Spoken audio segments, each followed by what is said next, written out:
Hello. So this it's been a while, and this is the first time I've ever recorded off my laptop because my basement is being invaded by my cousins who are staying for a while, but they're awesome. Anyway, so let's get to sports. I guess we'll start with the World Cup because I love the World Cup.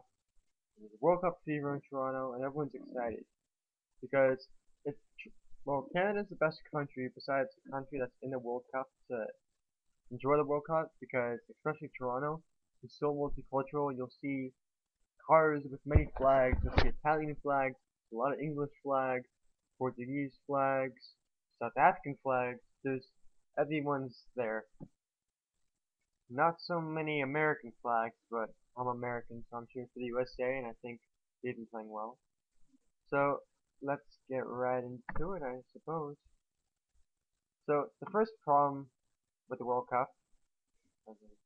Start with the negative stuff so we can focus on the positive stuff, I suppose. First problem with the World Cup is the ball. And I know it's always a problem, but you can definitely tell that there is something wrong with this ball. They always make it so complicated with all the, like, I'm a bio student, but I don't even know some of these plastic chemicals they're using. It's just insane. And you see it all the time, how sometimes Howard, the goalie for the US team, will challenge a ball and he'll kick it, and he kicks it the entire field to the other opposition's net, and it cancels the shot. Like, he's not trying to do this, the ball is just this light, and the ball has way too much curve, and it's just very hard to aim. And when they're doing through balls, the players can never catch up to it, but this is a good ball for, Brazilian and Portuguese style, as you have seen, especially with Portugal's 7-0 rout over Honduras today. But I, you know, you gotta do with what you have. And so stop complaining and take one from Robert Green, I guess, and just move forward, even though he didn't play in the second game. And by the way, people just shut up about that goal. It happens. It shouldn't happen, but it does. It's not like a conspiracy, like, oh, you're thinking about like this girlfriend from Toronto. No, he just made a mistake. It's happened to other goalies. Japan goalie made a huge mistake like that. The Denmark goalie made a mistake like that. It's happened a lot. So just deal with it. Okay, now we can actually focus on quality soccer. Quality soccer has been there. It has been. Maybe it's because it's the first round and the teams are still just getting the kinks out and understanding who's beside them and who's open, but there's been ugly games. England, Algeria. I remember I was watching it in the Young Eglinton Center cafeteria. And there's people who don't watch soccer, and they could tell it was a terrible game. That was probably the worst game I've ever seen. There was no communication, no creativity. Rooney was taking shots from like 50 yards out. It was horrible. It was I don't even want to tell you about it if you haven't seen it. Just move on, England.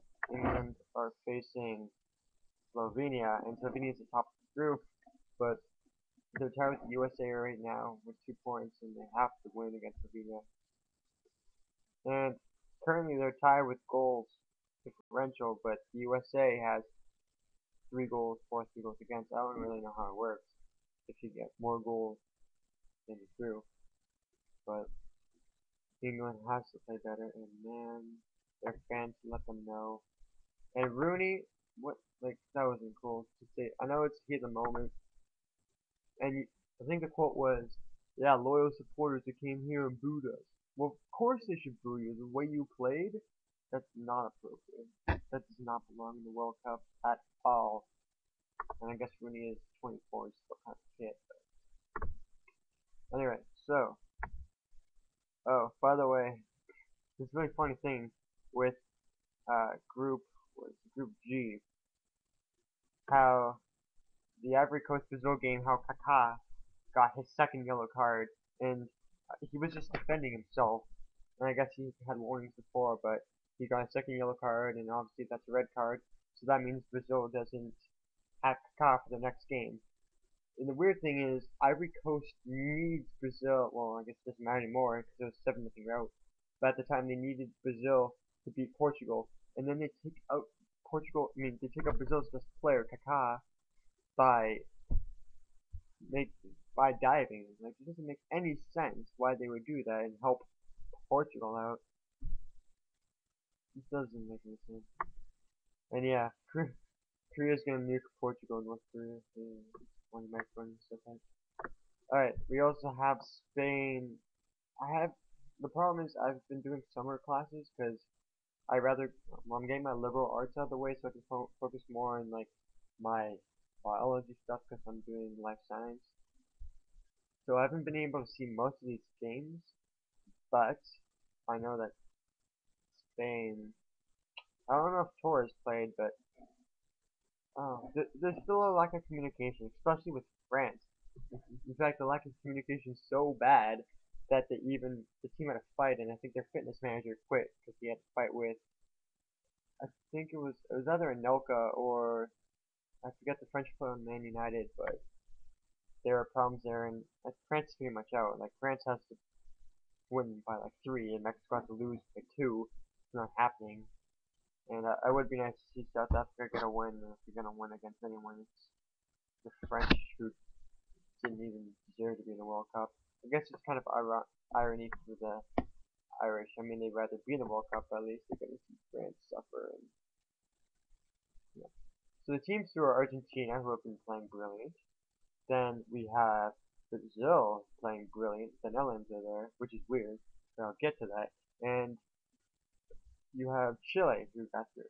This is weird. The African teams, besides Ghana, have been terrible. Terrible. Only Ghana's won? Really? No way. Let me just check it.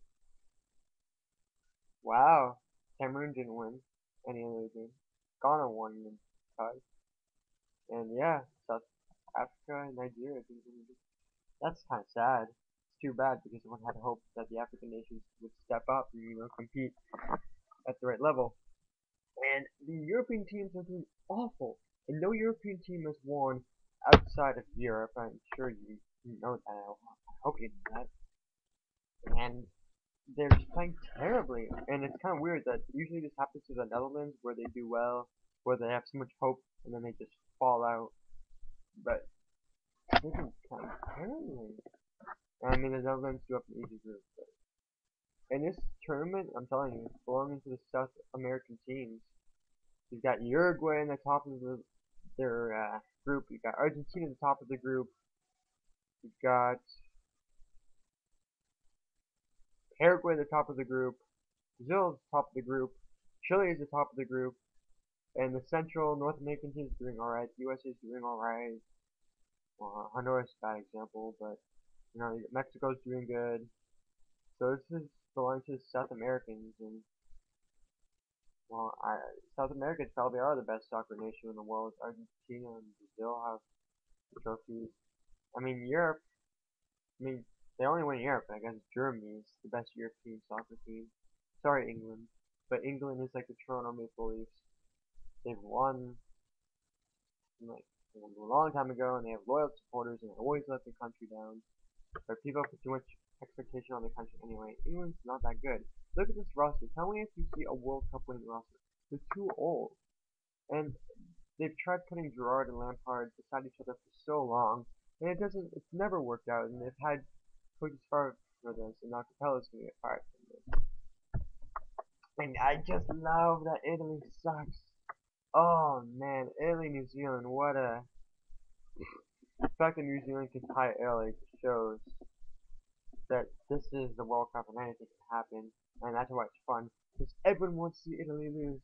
Even, I know some Italians who don't like Italy, because they just dive, and you see it, they dove on their penalty, just like they did to Australia last World Cup. And I'm not that old, I'm only 18, turning 19, so the only World Cup I really remember is Germany 2006. So for me, it's felt like Italy has been world champions forever, and I'm just glad to see them lose. Let's go Slovakia! Let's go Slovakia! Beat Italy! Please beat Italy!